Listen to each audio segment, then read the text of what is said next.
Hi, everybody. My name is Abigail Bacon. I am the head of public services and outreach at the Klau Library in Cincinnati. Thank you all for joining us today. We're really excited for this talk. And this is one of the lectures in our spring series. I see that a number of you have signed up for the other lectures that are coming up in April. And I'm going to put a link in the chat box in a moment to our archive of the recorded lectures. So that is our past lectures. And also when we're finished here today, that lecture will go up in case you are very interested in rewatching it or sharing it with anybody that you think would take an interest in this material. Now, a quick introduction about Rachelle. Rachelle Grossman is a specialist in Yiddish literature and print culture. She received her PhD in comparative literature from Harvard University and is currently the Azrieli International Postdoctoral Fellow in the University of Haifa's Interdisciplinary Unit in Polish Studies. Her first book project examines the production and global circulation of Yiddish books after the Holocaust. Rachelle has published in comparative literature studies and is a contributor to the upcoming Cambridge History of Holocaust Literature. She received the UC Irvine New Horizons in Jewish Studies Graduate Essay Prize and was also named the Bibliographical Society of America's 2023 Panzer New Scholar. On a personal note, Rachelle came to our library about a year ago to do a research project, which she will share with us about today. And I think she wins the prize for having the most requested books out of any visiting researcher and scholar we've ever had. And you'll have to stay tuned to hear just how many those were. And now I'm going to turn things over to Rachelle, but just a quick technical note. So everybody's going to be muted throughout the lecture, and we will be taking questions in the chat box. So feel free to put your questions throughout the talk, and in the last 10 minutes or so, we'll do some Q&A. So thank you very much for joining us, Rachelle. We are very excited for your talk. Thank you. Thank you, Abigail. And just thank you to the entire team at the Klau Library. As you mentioned, I went there. I requested over 150 books just, to see, is it even possible to see this entire collection that the library had? And everyone was game and brought them out for me. So today I'm going to share about this collection of really spectacular and unique books that were published in Poland after the Holocaust, Yiddish books. And I want to talk a little bit about what those books were doing, what the goals were, and some things we can think about when we look at them. So I'm going to share my presentation with you so we can look at all these spectacular images. Okay. And so even just to begin, you can see in the background of this image here that the library has a lot of interesting books that are gifts from the publishers just directly to the library. So it sort of sets us already in the Klau collection. Okay, so to really begin though, we are going to go to post-war Poland. This is Warsaw in 1945. And this is the former capital of Yiddish culture. And the magnitude of loss when we think about Warsaw, when we think about Poland after the Holocaust, this magnitude is really, really hard to imagine. Over 375,000 Jews lived in Warsaw in 1939. And this is what the former Jewish quarter looked like in 1945. And of the 13 million Yiddish speakers that were alive in 1939, nearly 5 million of them were victims of the Holocaust. So when we speak of the Holocaust, we're also talking about the destruction of a civilization, not only a Jewish civilization, but specifically a great loss for Yiddish as a language, as a culture. This entire civilization, really, this way of life in the heartland of Eastern Europe. And in the face of this destruction, considering the ruins and the aftermath, those who survived are tasked with this particular post-war moment. And it's in this moment that this newspaper comes out. This is the very first issue of Das Neue Leben, New Life, which was the first Jewish newspaper published in liberated Poland in April 1945. And in this issue, there's an article written by Rachel Auerbach that I want us to focus on to sort of think about the conditions of publishing in this moment. Her article, Amolas gewenne Melech, Once There Was a King, is a tribute to Yud Lamed Peretz, who is the father of modern Jewish literature. And in her article, Auerbach describes really great difficulty in finding any copies of his works. Of the thousands of his books that had been in Poland, only a handful remained. And I want to read this in Yiddish so we can hear some of this Yiddish word. Von die alle zentriker tausender Satz von alle Peretz, Sholem Aleichem und Mendele Ausgaben, wo seinen sich einmal von ander gegangen, in Medidas Polen, wird man heint noch lange Suchenischen mit schwerster Mühe können zu Neustellen hechten 2 zu 3 Kompletten. Als die nicht-jüdische Schreinem von die farmechomedike jüdische Bibliotheken und private Büchersammlungen haben sie schon lang vernutzt. Die Satzen auf Unterheizen in die Ovens, auf Ascheriotzer Papier. Bloß auf Misten von kleinen Städtlich walgern sich noch irgendwo verschmierte von die Regen zerweigte Blättlich herum, Hand in Hand mit verscheuchter Schemes von Gemäuers und Chumoschem von Machsäurem und Sidorem. So here in this fragment of her article, Auerbach uses 2 verbs of motion that are important. So first, she describes sets of the literature as they were before the war. Peretz, Sholem Aleichem, Mendele, these are the 3 fathers of modern Yiddish literature, and their complete works were a foundational part of any Yiddish library. Seinen sich voneinander gehen. They were distributed, they were dispersed, they moved around from one part of Poland to the other. This is an image of ubiquity. These books moved through a literary network at its height. Sets of books went from publishers to their readers. They moved between libraries and schools, in private homes, and so on. But after the war, only fragments remain. Tattered books walgern sich noch irgendwo. They wander aimlessly. And this verb also means to be homeless. So this is really a description of the vagrant wandering of people, of books, without a place to go. The remnants of these books are tossed around on garbage heaps, and their pages blow in the wind. So Auerbach's description of the bleak conditions of Yiddish literature in Poland after the Holocaust is also a metaphor for the condition of Jewish life. This is not only the pages that are wandering aimlessly, but this is a metaphor also for Jewish refugees, smeared or rain-soaked, damaged, homeless. And if you look closely, you'll see that several of these letters in this sample are not very clear. They're poorly printed, the edges in general are thick, they're not very crisp. And this is because the type used to print this article was extremely scarce.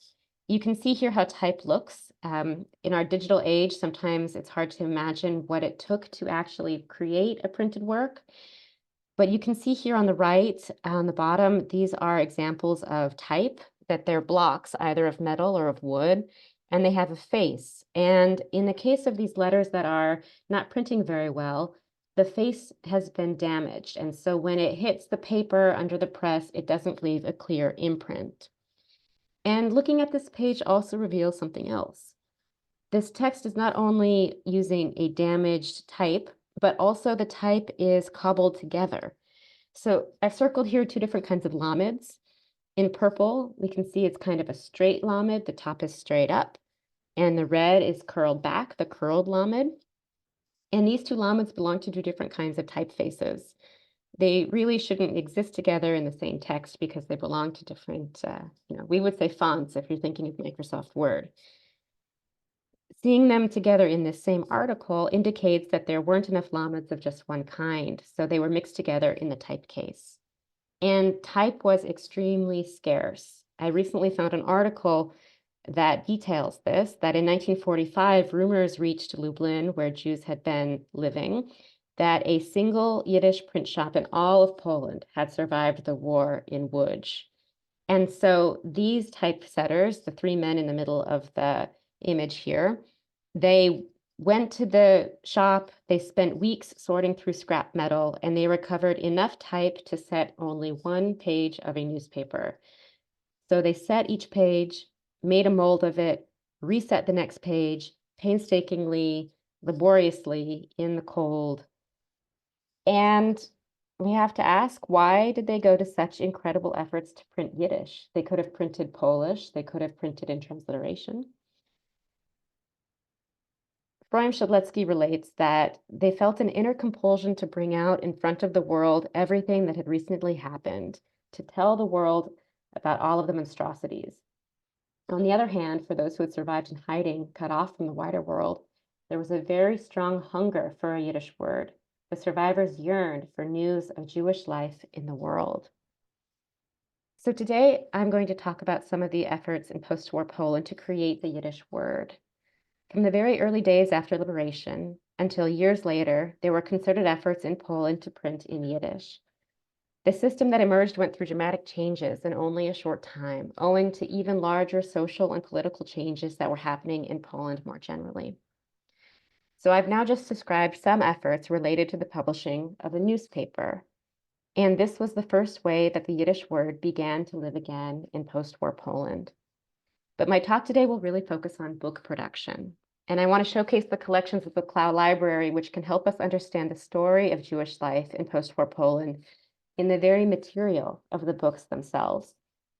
We're going to look today at a selection of books from a few different micro eras: the early post-war years, the Stalinist years, the thaw of the late 50s, and some later works. These are all part of a project that met an early and unfortunate end in the 1960s. Ultimately, this is a story about the power of books.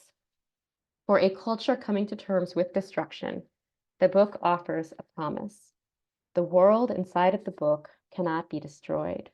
The book can create a monument to the past, and it can propose a future.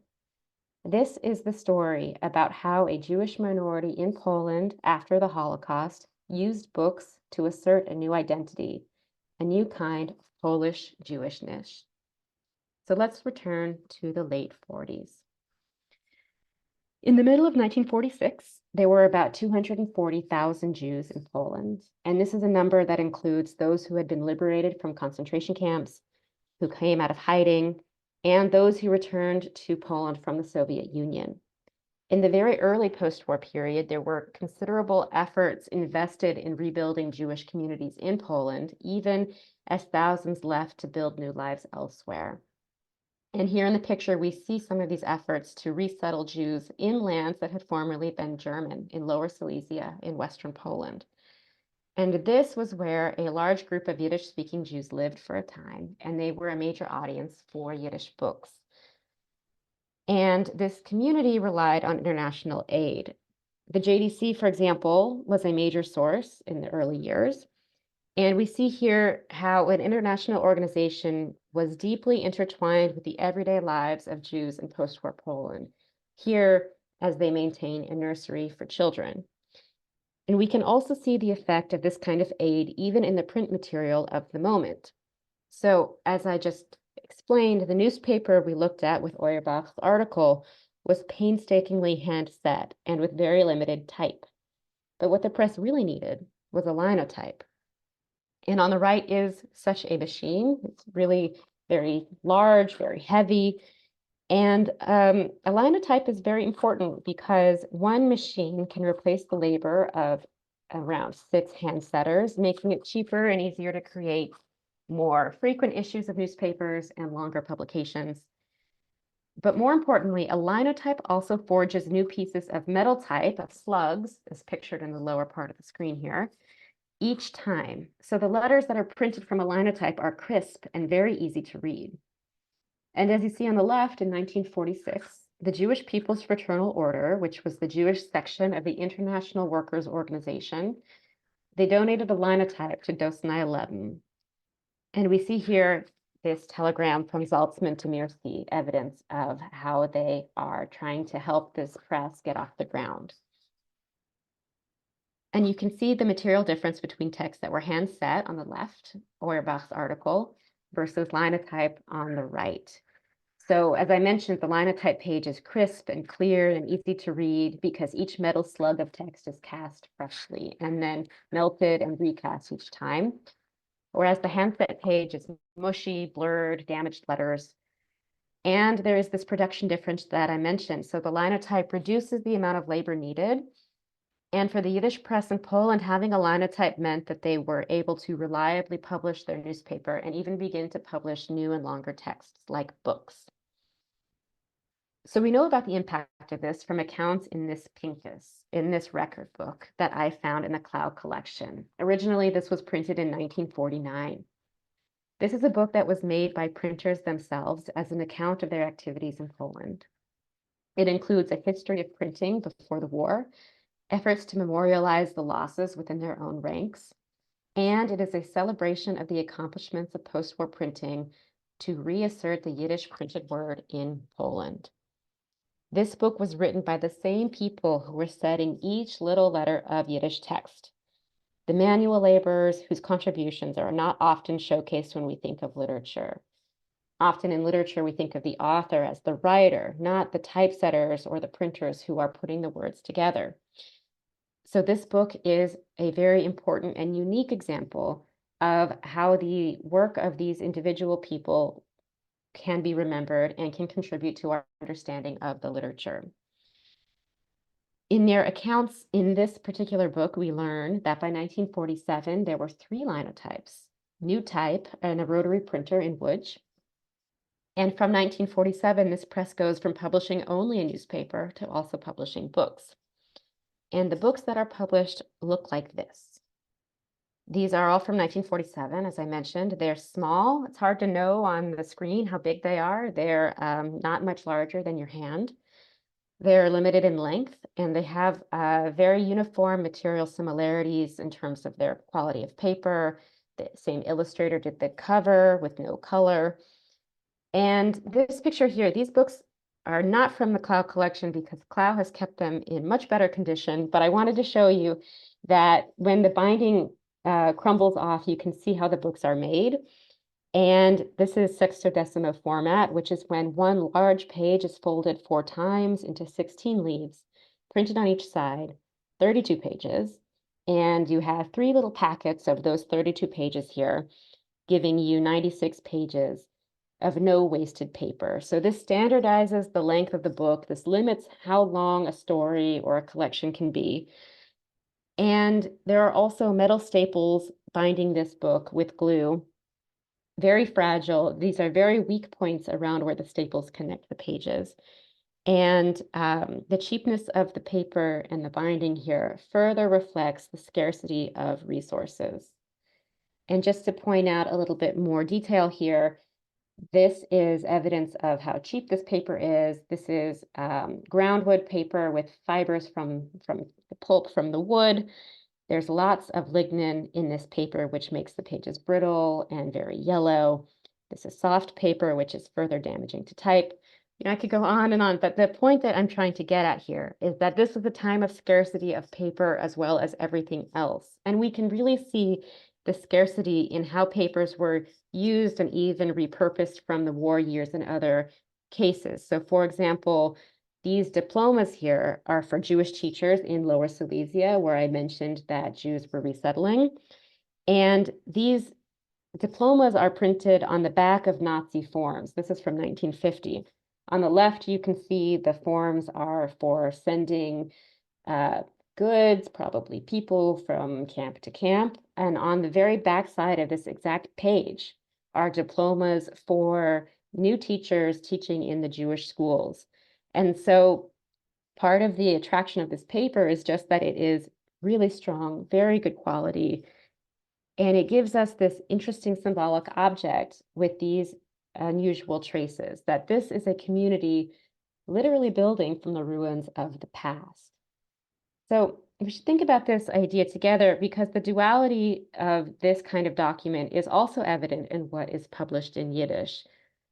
These are the first 2 books that are published by the Das Neue Leben Press, and they have an ideological quality. So on the left, Shia Spiegel's Ghetto Kingdom, Malchus Ghetto, is invested in writing about life in the Łódź ghetto to memorialize the Holocaust. And on the right, Lebo Litsky, Der Mensch wird gut sein, Man Will Be Good. This is a book that is also doing some interesting memorial work, but is primarily invested in being a text that can serve children. And They are very different, obviously, in their tone and their content, and it's really, I think, important to understand a little bit about what they're trying to do. So this is just a taste from Malchus Ghetto to get a flavor of the writing. So describing a sunrise, Shia Spiegel writes that in the dark evening sky, full of clouds that hung like tattered old black clothes, a pale strip of scattered light burst suddenly with a violent jerk. On the side of the ghetto, it was still night. Above the wooden hidden doorsteps, the day was ashamed to lay down its head. And when he, the day, went inside the crumbling old jutting out walls, he floated low and strange with the distress of a black hearse among cold, extinguished people. So Shia Spiegel's writing is very beautiful, violent, aesthetic, horrible. It's doing this very contradictory thing by being an aesthetic work of art that is nevertheless about life in the ghetto. And this is also part of the interest of this press to do something that hadn't been done yet, which was to publish works of Holocaust literature, which is a genre that is just emerging right in these years. Meanwhile, as I mentioned, Olitsky's book is a collection of parables about building and about creating. And you can see that even in this image on the cover, that there's a chopped down tree with sprouts coming out of the side. Olitsky had been a teacher in the Volksschulen, the Yiddish secular school system. And this book is a memorial for what was, but also a statement that it's a dedication to the goodness of man and a book for children. So bookmaking gives us insight into the ideological conditions of this creative sphere for Yiddish. Until 1949, there had been representatives from different political groups in the print sphere. There were Zionists, communists, Bundists, even the religious. But in such a limited system, limited by material, by paper, by ink, by type, not everybody is able to print. And so the question is, who gets published? A small group at the center, ideologically compatible, socially connected. David Svard was one of the big leaders of the press in Poland, and he himself was a Yiddish communist. And he wrote, "All writers possess a thirst to be printed as much and as often as possible. But the level and the mode of satisfying it comes in different forms, from polite discretion to open chutzpah, from modest measures to unrestrainedness. Sometimes this very weakness would drive the writer to it, so that he would become incapable of self-critique, maintaining that everything that comes out of his pen is entitled to being printed." And you can imagine that Svard must have received a lot of requests to print certain works, but he was trying to maintain a particular outlook, the aesthetic, the memorial, the ideological.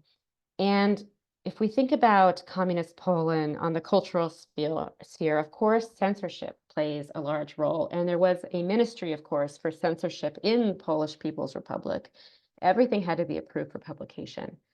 But this was also a self-censoring group because those who were ideologically aligned with the ruling party were also the most powerful in this particular sphere.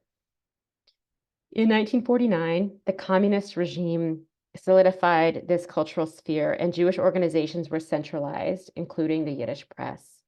Yiddish books have the imprint Yiddish book, and we see this here. Binim Heller's Book of Poetry shows some of this important dynamic here. So on the left, Binim Heller's book, Heimerd, Homeland. And the image is very interesting. It's this image of a crane over a building with a factory in the back. And Yiddish writers who were communists, they saw themselves as participating in the cultural project of building this new state. And this poetry reflects on the changed country, especially in Warsaw, as it's rebuilt into something new. And there are these similar visual motifs happening between the Yiddish sphere and also in this propaganda poster. The whole nation builds its capital. This is from 1953. And this was a campaign to rebuild Warsaw. Also, the dove is a sign for peace. And the image of Warsaw here is not nostalgic, sentimental, or even a memorial, because this is the new Warsaw, rebuilt under communism. And the building on the cover here is not a ruin. It's not like the images of the cities in the earlier books. Instead, it's this image of a new building, and it's like these new housing units that are built in the center of Warsaw. These are a fancy monument to the new regime and its ideology. These are new kinds of social realist architectural features that they want to showcase. And those at the helm of Yiddish publishing also wanted to broadcast how Jews were participating in building this new country. The whole nation builds its capital, Cały naród buduje swoją stolicę, and Jews were part of the nation too. And so this is the message that is trying to be expressed here in these books. The goals of the press were outlined in the archive, and I want to draw your attention to numbers 1 and 5, which we've already seen from the very first books published, Ghetto Kingdom, Man Will Be Good. And goals 3 and 4 are reflecting a more specific preoccupation with Jewish Polish national identity.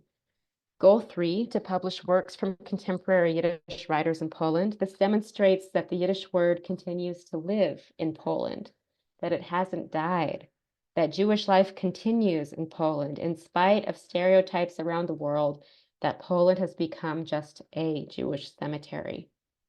In goal 4, to publish histories about the Jews, and in particular Jews in Poland and their participation in the revolutionary fight for Poland's liberation. Like Wim Heller's book cover, this goal is about asserting a Jewish-Polish national identity that argues for a shared stake in the Polish nation. This was a particular kind of worldview that editors working in the Yiddish book press dubbed Nusach Polen. This expression means the Polish style. It's a term that plays with the idea of nusach, which is used in Jewish prayer. It's a particular kind of prayer tradition, nusach Ashkenaz, the way that you would do certain prayers in the service according to that tradition. Here, nusach Polen means a particular kind of communist tradition. This is communism in the Polish style, in the Jewish Polish style. It's a model of secular, progressive Jewish culture that is firmly rooted in Poland's history, culture, and contemporary political agenda. And Nusach Polen was an idea that the cultural activists who were heading this press, that they could build in Poland a secular Jewish identity through Yiddish, which was the language of the people. And Nusach Polen is a thread that runs through the publications of the Yiddish press throughout its activities in Poland. For example, in the Stalinist years, there were many books of a clearly propagandistic nature, like on the left here, Lechters, In a Land of Racial Discrimination, which was a collection of anti-American essays that focused on ongoing issues of civil rights in the US in the 1950s. Or even in this collection of literary criticism on the right, which was about the canonical Polish writer Adam Mickiewicz, who is one of Poland's greatest poet, perhaps the greatest poet. And this book was printed in 1955, which was part of a larger celebration of the writer on the 100th anniversary of his death. Now, in a broader cultural sphere, communist authorities used Mickiewicz on his 100th anniversary of death to legitimize the new political order in the Polish People's Republic. And this Yiddish book also reiterated the Yiddish press's claims to belonging to Polish culture in this particular context. This book argued symbolically for an amplified understanding of that Polish culture that included Polish Jewish communists and their contributions. So it's about Polish culture writ large and the way in which Jewish Polish people writing in Yiddish also had a stake in that tradition. In spite of their flimsy quality, their drab interior, colorful colors also became the style of this press in these years. And they were mainly illustrated by the same single artist, Isaac Reisman, who by trade was an architect, but he had learned about art from his parents. His father was a set designer that was involved in the Warsaw theater world in the 1920s and 30s. And he created a visual language for the press through his specific style. And he was one of the only illustrators, so his style became the kind of standard look for the press for many of its years. So the very ideologically charged character of the Stalinist era changed after the thaw in 1956. And this was a complicated time for Yiddish publishing. So on one hand, there was a new wave of Jews who returned to Poland as repatriates from the Soviet Union. But on the other, many of these people, as well as Jews who had been in Poland until that point, took advantage of this window of openness to emigrate. And so this period of openness is reflected in some of the new publications of this era. For example, until the thaw, works by the very popular writer Sholem Asch, they were not published in communist Poland because he was considered to be too American. Even though I'll say parenthetically, he was born in Poland, he spent most of his life, he left when he was in his late 30s in Poland. But yes, Sholem Asch was strongly associated with a kind of capitalism, American-ish kind of way that made him not appropriate for publishing under the Stalinist regime under those years. But during the thaw, things opened up. So there's the publishing of Sholem Asch's novellas. Also, there were larger political relations that thawed that led to the Yiddish press publishing in collaboration with presses elsewhere, including in Tel Aviv, Paris, and New York, in addition to their work already with Moscow and with Bucharest.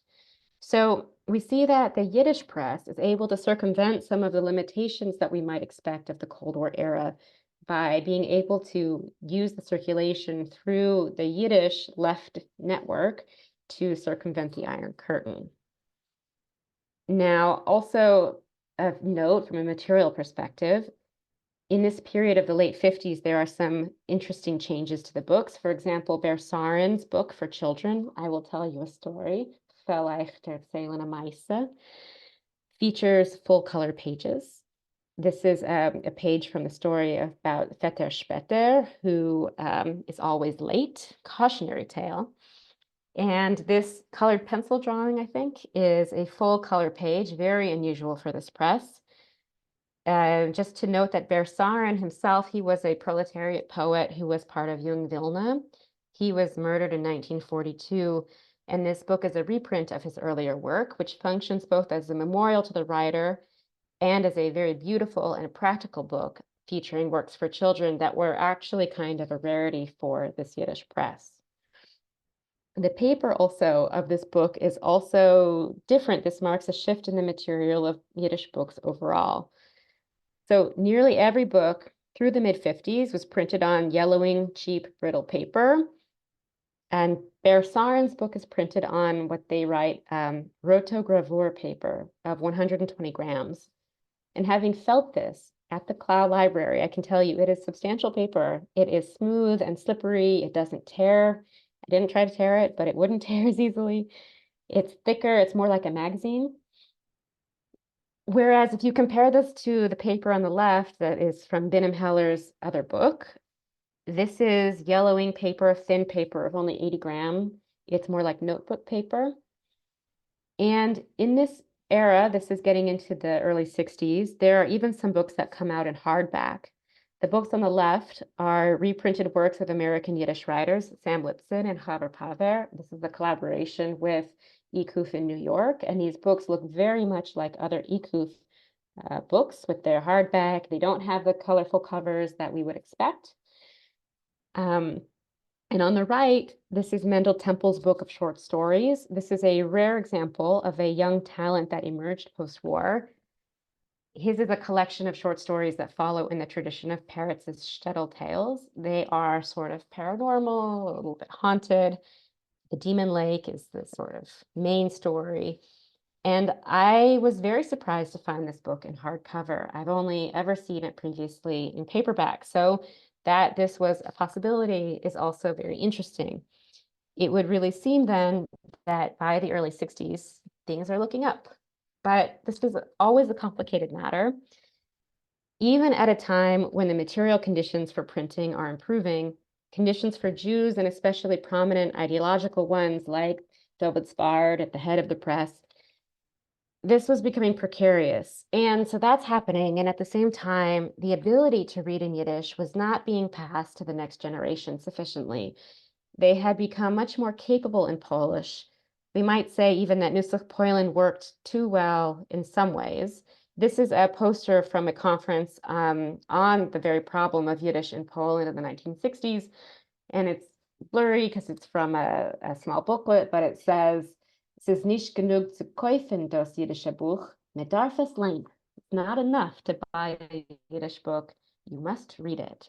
And this is really part of an ongoing anxiety that people are supporting the press, sometimes not by choice, but they are sort of bullied into it. But that there is a disconnect between the production of the Yiddish book and the actual consumption of it. And this is a problem not only in Poland, but elsewhere. But we see it particularly in these cases where books are published and they're not really being taken up by an actual readership locally in a large way. Not only that, we sort of reach a tragic end moment for this project in 1968.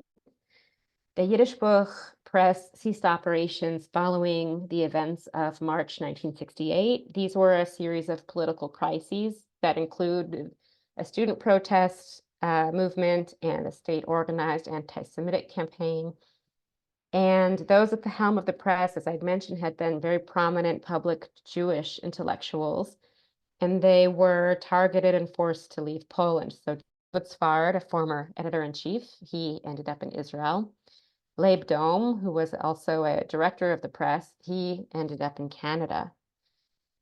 And in light of this ending, it would be easy to view their efforts as a failure. But Yiddish Buch operated at a time when the scarcity of Yiddish books was a reminder of the recent violent past, where Jewish books, like Jewish bodies, were burned and desecrated. As one activist put it, without the press, quote, "it would not have been possible to sustain Jewish cultural creative life." And the founding of the Yiddish Buch Press was the crowning achievement of a whole cultural system of post-war Jewish life in Poland. It was one that was put in place so that the Jewish person could feel his tangible liberation, as David Spard has put it in his memoirs. The establishment of a publishing house that produced new Yiddish books was heralded as a tremendous victory for the Jewish minority in these post-war years. And this is certainly the subtext of this image here. This is the International Book Fair in Warsaw in 1968. This is very close to the end, you might say. But as you can see in the top left, as I've circled here, Yiddish Buch represents Poland. It's not a foreign press at this book fair. And while it was certainly a matter of pride for the publishers that their books were distributed, as they claimed, in 23 countries, not sure that that's accurate, okay, but that's what they claimed. What mattered most was that the books had been created at all, that they were created in Poland, and that they reinforced a particular kind of worldview of Nusach Poland, this model of secular progressive Jewish culture that was firmly rooted in Poland's history, culture, and contemporary political agenda. In reflecting on all that they had accomplished, Leib Dome writes this in his notes in 1968. The printed Yiddish word was like a symbol, an expression of a miracle from an exterminated, destroyed people that came to life again.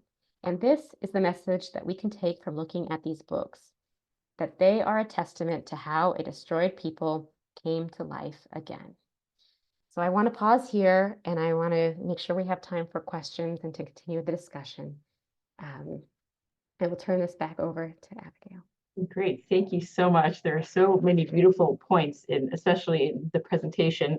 When I saw the picture first off with the nursery filled with children, it's such a beautiful symbol of like what we're trying to talk about here. That within a couple of years, the Jewish community went from being decimated and all of the children being murdered to having all these fresh, beautiful faces and books to supply them with. So just very, very inspiring. Mhm. First question, and everybody feel free to put things in the chat. I'm wondering about the greater context. So the Yiddish Book Press had a very kind of limited author scope and limited audience because they were so politically aligned.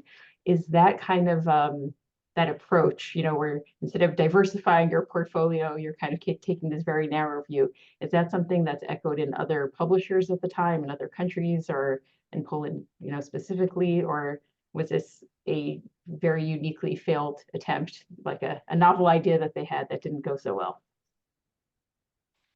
This is a great question. So the efforts in Poland, as I mentioned, they were already ideologically driven from the early years. And as we see, there are a lot of issues related to the state that make it so. Part of it was that they were actually state funded. I don't think I mentioned this. This is really important to think about the ways in which funding also affects the ultimate output of a press. In other places, like in Argentina, there are many different kinds of Yiddish publishing projects happening at the same time. Some of them are more memorial in scope. They're not ideologically, in a political sense, trying to assert a new kind of world in this way. But definitely there are also threads of Yiddish leftist political attitudes in certain presses like the IKUF in New York and also Argentina and Paris branches. There are also these kinds of worlds that are working together, these networks trying to sketch out different kinds of paths. So I think it's both. There are certain presses that have ideological agendas, and that becomes part of what they're publishing. But overall, I think the task of memorialization is really weighing heavy on the entire Yiddish sphere globally, whether they are politically leftist or centrist or whatever their outlook is. And this animates a lot of different projects all over the world in this period. So related question. So in terms of scope, like how big was this press compared to, let's say, other Jewish book publishers, like in America, for example, like quantity of what they produced? Yeah, so it seems in comparison to before the war, these are very small numbers that a press would have an ultimate run of 250 books or something. That's not very many.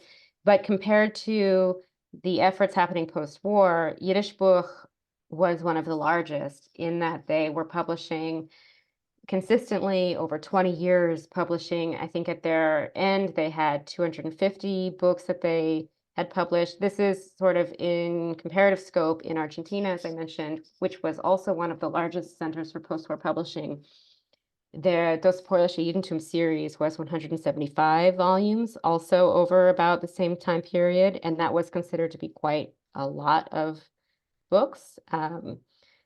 There's also a 100-book series out of Argentina a little bit later. And so these were not giant projects. They were more limited in what they were able to do. And yet they were still managing to send out in each individual run a few thousand books to different readers, mostly in the case of Yiddish Buch in Poland specifically, but also these books did travel around the world. So as back to Poland, can you speak at all about the survivors Talmud? Because you talked about the scarcity of type available, and I'm curious how, how the survivors Talmud that was published, I think it was within 2 years of the war ending, how they were able to kind of put together that project with such a scarcity of resources. I'm not very familiar with the survivors Talmud, actually. This is something that I need to look into. Okay, I'll have to share you our Please post. share it with me. Yes, We very have interesting. a full set here in the library. It was Wow.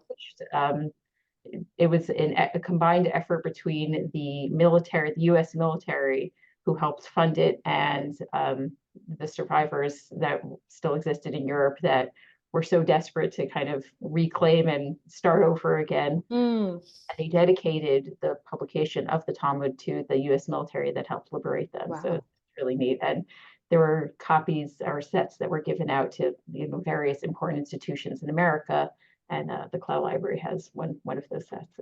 I It's a will nice. say, I just read in the Pincus that I mentioned, I just read an account of somebody who, again, there's a lot of rumors, but he heard a rumor that there was some, I don't remember the term that they used, but it was religious text, religious type or something that would be related to printing religious material, that he heard a rumor that it was in Bilgorai, which is in the Far East.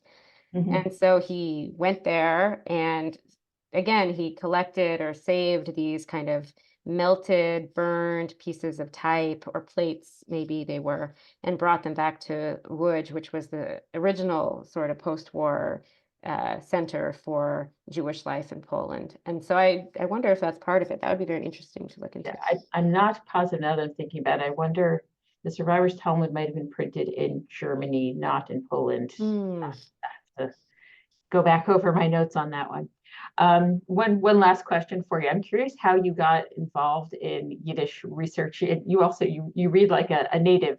So how did you learn Yiddish? How did you become interested in this field? If you want to just talk to us about that. Sure. Yeah. I'd say for me, it started when I was in college. I took a course on Yiddish literature. I think those kinds of courses are really interesting gateways. It was in translation. I didn't know Yiddish at all.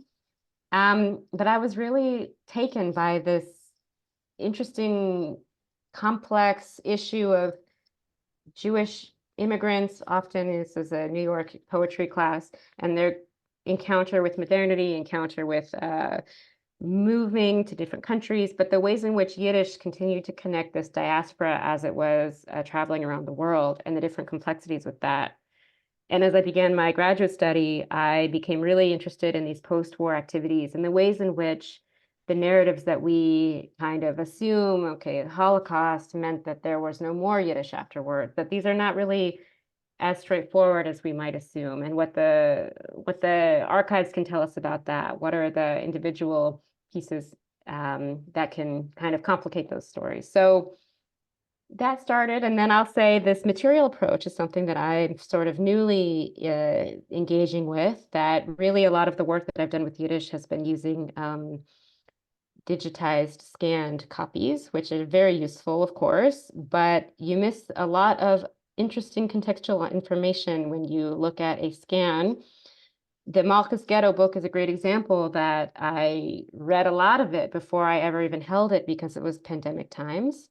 And the first time I held this book, it was so small and it was so fragile that it really made me think a lot more about how this book could even have been made and what the sacrifices were or what the effort was, and all of these additional stories that really enrich our understanding of the history and of the narrative itself. So thank you so much for this talk today. This is enlightening for all of us, and I encourage you to follow along and check out Rachelle's articles that she wrote about the research that she did here at the library. Rachelle, do you have any links to those that people can do for further reading? Yes, I can link my website. There's might be some information on there. Okay, thank you everybody for joining us today. We hope that you'll come again for our future lectures, and thank you again, Rachelle, for a wonderful presentation. Take care, everybody. Thank you. Thank you for coming.